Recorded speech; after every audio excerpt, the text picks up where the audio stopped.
Init na po kayo siya bro.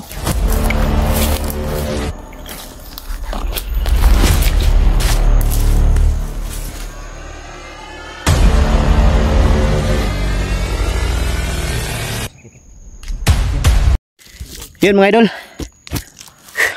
mapagpalang araw sa lahat. Tuloy pa rin yung ano natin ngayon, mission paghanap kay Remart. Sa araw na to, kasama namin ngayon si yung nagbigay ng bandana kay Remart. Tinanong namin siya kanina kung ano ba talaga yung totoong pangalan niya. Sabi niya ay tawagin lang daw siya sa pangalang Berto. Kaya sabi namin sa kanya na kasi nag-aalala siya kanina mga idol, sa kalagayan ng kanyang pamilya, lalong lalo na yung kasama niyang kasama niya na pinatay nila Kilaw. Hindi niya matanggap hanggang sa ngayon dahil sa murang edad, sa bata pa, pinatay na walang kalaban-laban. Gusto niya talagang maghiganti kay Kilaw. Sabi ko sa kanya na habang nandito pa kami sa bundok, sumama ka na lang sa amin para maging safety naman yung buhay mo, maging ligtas ka. Huwag kang mag-alala sa pamilya mo dahil tutulungan ka namin na makuha sila sa lalong madaling panahon. Ngayong araw na to mga idol, papunta kami doon sa kung saan sinasabi niya na bahay nila, saan nandun ang pamilya niya. At habang papunta kami, naghahanap pa rin kami kay sana masalubong namin si Remart. Kinuntak namin kanina, hindi na naman makontak. Kaya nag-alala kami nangyari kay Remart. Pero nakita ko sa video niya, nakausap niya si Lolo Ambo. Mabuti na lang dahil si Lolo Ambo laging nandyan sa kanyang tabi. Dahil si Lolo Ambo yung gabay ni Remart dahil sa bandana na kanyang suot-suot. Samahan kami ngayon ni Berto. Doon si Berto mga idol. Kanina pa yan, habang kumakain kami, walang ganang kumain. Tapos parang may sakit yata si Berto bro. Parang may sakit siya, no? May sakit si Anong pangalan nito? Matamlay yung katawan, Berto. Bro? Berto. Brad, anong pangalan mo, Brad? Brad. Berto. Brad. Berto. Berto yung totoong pangalan mo. Matamlay yung katawan niya, bro. Parang inuubo ka ba? May ubo. Tapos paghawak ko kanina sa kanyang katawan, mainit.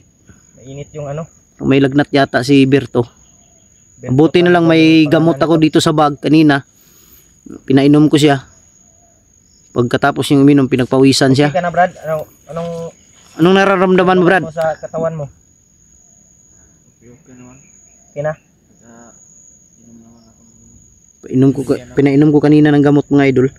Salamat sa gamot na binigay niya, Master. Plano ko sana ngayon mga idol or bukas siguro, bro. Kung sasama kayo. Plano ko sanang bumaba muna tayo dahil patay tayo dito sa bundok, wala na tayong pagkain. Wala na tayong pagkain, Mabuti na lang may nagbigay sa atin ng pagkain. Bababa tayo, bibili tayo ng pagkain para pagbalik natin dito may pagkain tayo. Kasi delikado si Remart, hindi pa natin si Remart ang problema natin. Natin ba? Makita natin si Remart ba para sabay tayong bababa. Kaya nga. Yun ang problema natin ba? Pero alam naman ni Berto yung yung pasikot-sikot dito sa area na to. Alam ka dito, Berto, na mga malalapit na tindahan. Para tayo ng... Baka may may malalapit na tindahan dito. Alam mo? Alam mo naman daan. Alam mo yung daan? Yung hanap siguro tayo, bro. Safety, sigurado safety pagpunta doon. Berto. Baka Maghanap tayo ng ano. iniwasan natin, Wala na akong ano dito bro. Wala na akong tira. ang iniwasan natin dito ba yung maambus tayo. Baka may ano, maawa ba. Yun ang problema natin. Kaya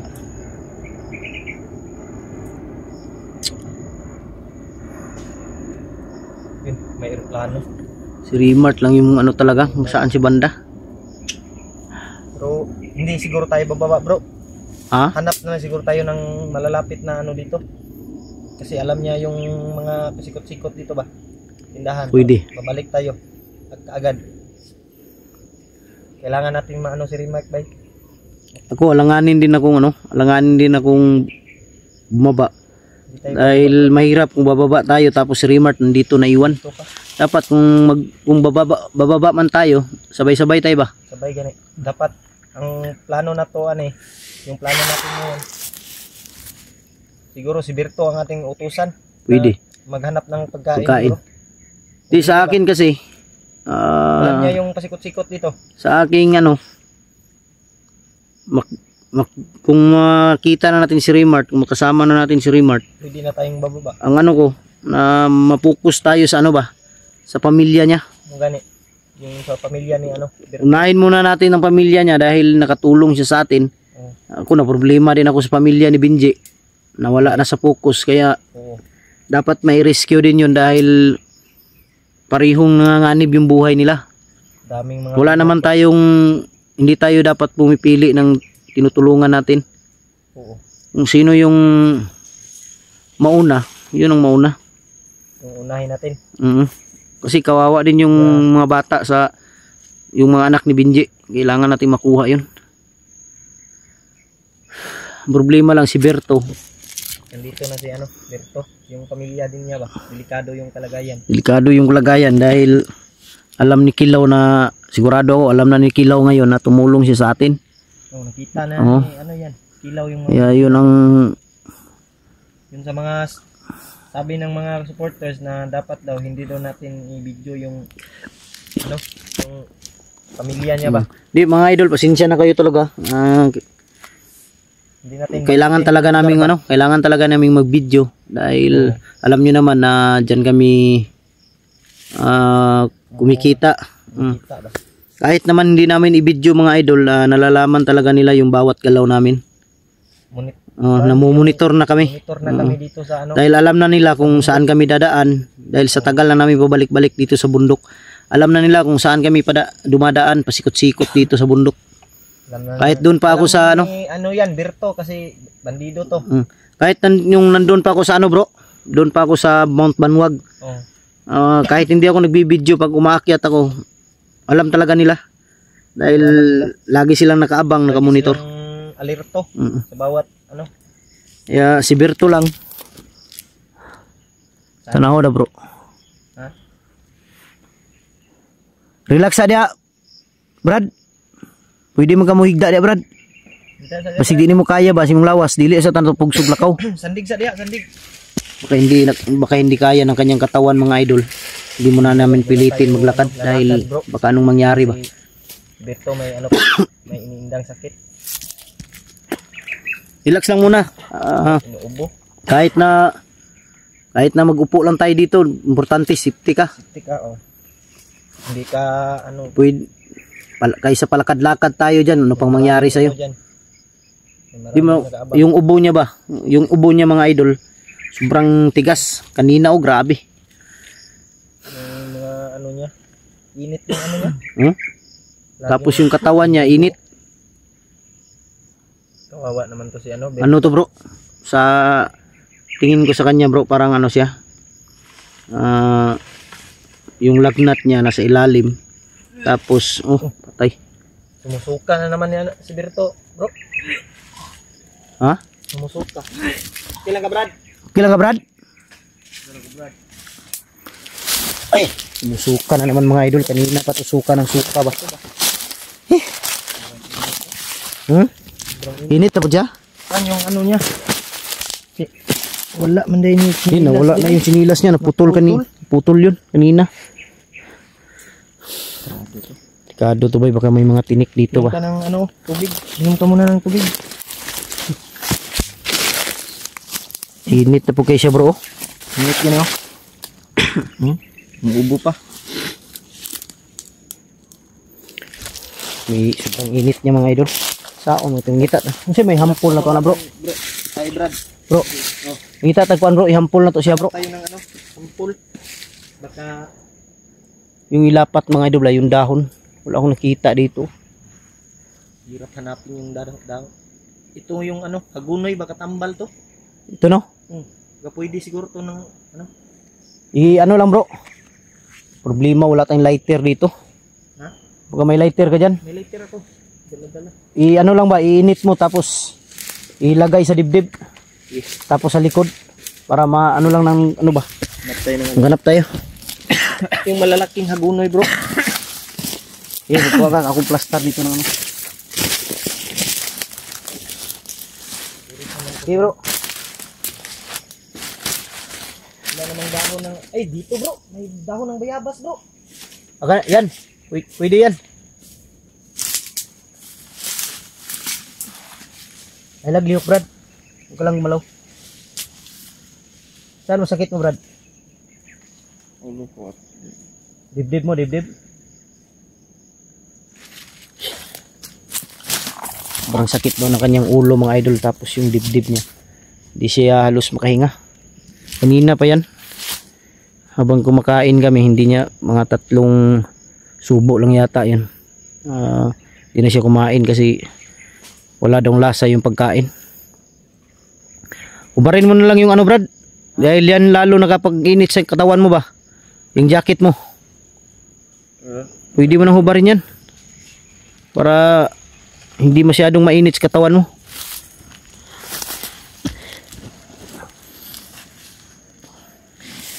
Yan, hubarin mo lang. Para paano yung katawan mo ba? Lalabas yung init sa loob. Hindi lang tayo pwedeng kumpiyansa dito. Sa bagay na sa ano tayo. Para safety to Brad no? Na lugar. Hindi siguro dito.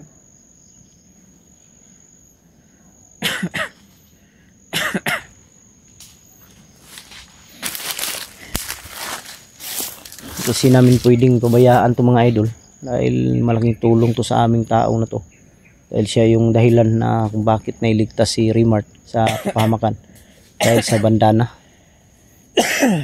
Ninakaw niya kay ano ba, kinuha niya kay Kilaw. Dahon ng bayabas bro. Ha? May bunga pa bro. Anong gawin natin dyan? Yampol natin sa ano niya, ulo. Sa dibdib.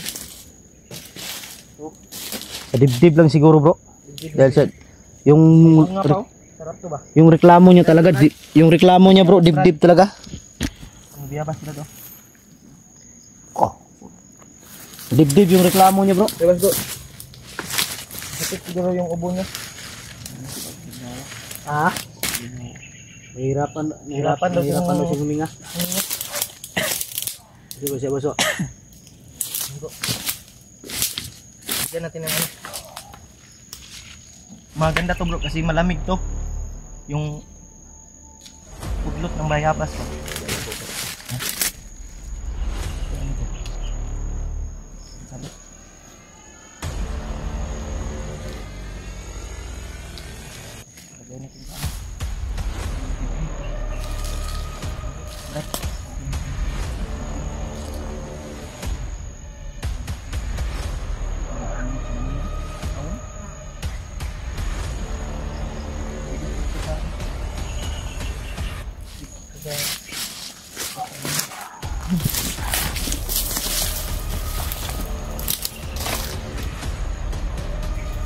May sigaw dito bandaw. May sumisigaw bro. Huwag ka lang gagalaw ha. Huwag ka lang gagalaw dyan.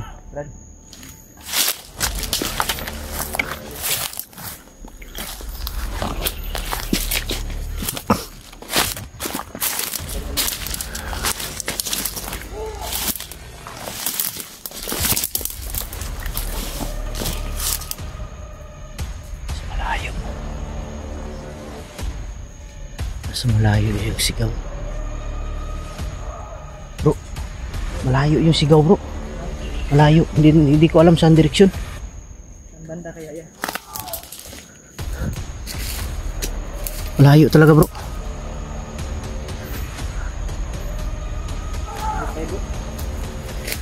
Malayo yung sigaw.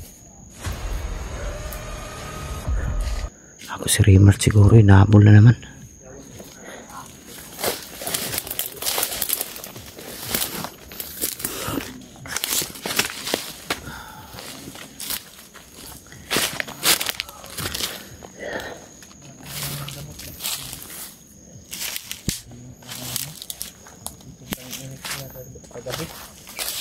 Bro, gamutin ko muna bro. Gamutin mo bro. Para Nilagyan ko na ng ano yan, bayabas. Gamitin mo yun ng ano. inuubo pa oh. Kawawa to.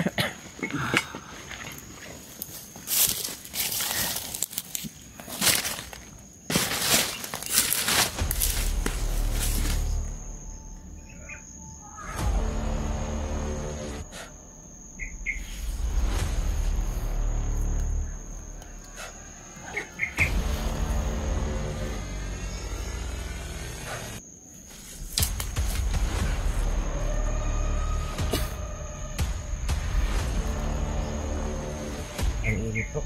Yung init-init.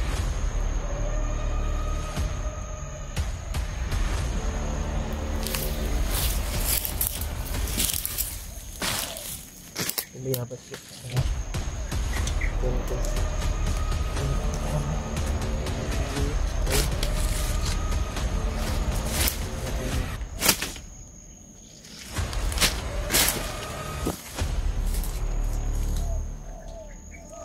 Dito sa big. Lagyan ko ng bayabas. Lagyan mo bayabas.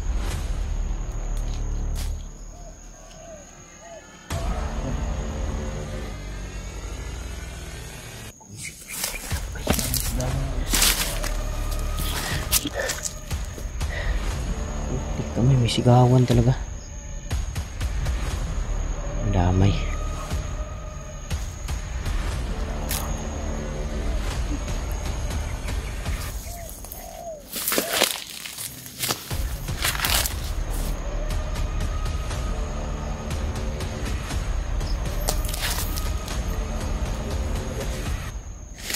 Sigawan. Di kami pwedeng basta-bastang di tayo pwede basta-basta sugod ng sugod ngayon bro. Dahil si Berto may iniinda. Ha? Delikado yung kalagayan ni Berto. Sa sakit niya ba? Kaya kung pwede lang iwas tayo ngayon. Kaya nga. Iwas muna tayo. Yes, Berto. Para lang si Monkey Pwing.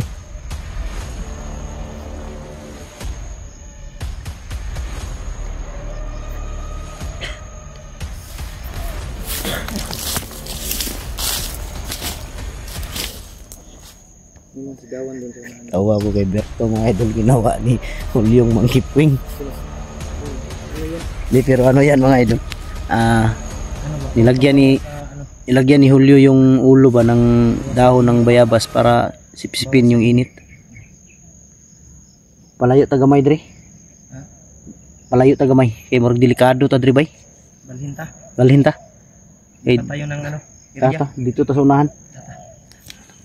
Yan mga idol, lipat lang kami ng pwesto dahil delikado kami dito. May masama pang yung pakiramdam ni Berto.